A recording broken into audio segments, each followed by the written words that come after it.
ना बोलवी ती हा हे चिमणे कुठे जाऊ पकड तिला पकड नाचते बघ किती ए चिमणे तुम्हाला झोपायची तिथे चांगलं टाकून झोपा.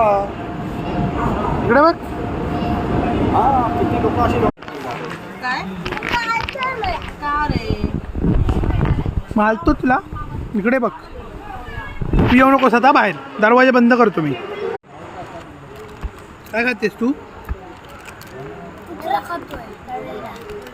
तुझा दात कुठे आहे रे हा तुझी दात कसली लाज वाटते तुला कसली लाज वाटते हा कुठे झालीस तू इकडे इकडे इकडे ना आता म्हणजे नाही